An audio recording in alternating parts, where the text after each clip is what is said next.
పదో పాసురం.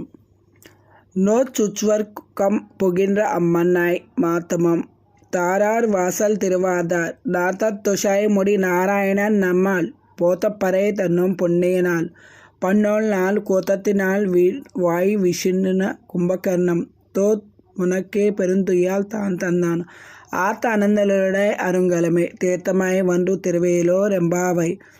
దీని భావం ఏమనగా, నోము నోచి శ్రీకృష్ణ సంశ్లేష సుఖానుభవం పొందుచున్న ఓయమ్మా, తలుపును తెరవమ్మా. తలుపును తెరవపోయినా మానిగాని నీ నోటినైనా తెరిచి పలకవచ్చును కదమ్మా. జ్ఞానుల దర్శనం కంటే వారి సూక్తులు వినడం కంటే చాలా ముఖ్యమని చెప్తుంది ఆండాళి తల్లి. పరిమళాలను వెదజల్లే తులసీమాలను కిరీటంగా దర్శించిన శ్రీనారాయణుడు మన స్తోత్రం చేయబడినవాడే సంతసించి మనకు వ్రతోపకరణాలను పరయిచ్చును కదా.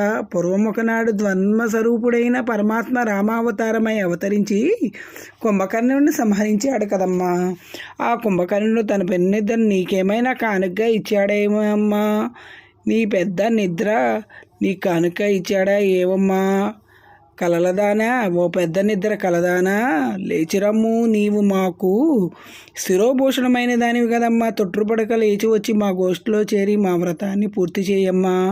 కనుక నీ యోగ నిద్రను వేడి లేచిరావమ్మా అని 5వ గోపికను మేల్కొల్పుచున్నారు. వేదములను అధ్యయనం చేయడానికి సమర్థుడైన వేదాచార్యుడే లభించాలి. అట్లే శ్రీకృష్ణ సంశ్లేషణను పొందాలనుకుంటే దానికి సమర్థులైన ఓ నాయకుడో నాయకురాలో లభించి ఆ మార్గాన్ని నడిపించవలన కదమ్మా. ఆ ఊరి అంతటికి కృష్ణ సంశ్లేషమైన సముద్రాలైన ఓ గోపకన్యక, ఈ గోపకన్యలందరినీ శ్రీకృష్ణ సంశ్లేషణ పొందగోరి పడుచున్న సమయం తను శ్రీకృష్ణుడే పడినట్టు చేయి సముద్రాలైందివి.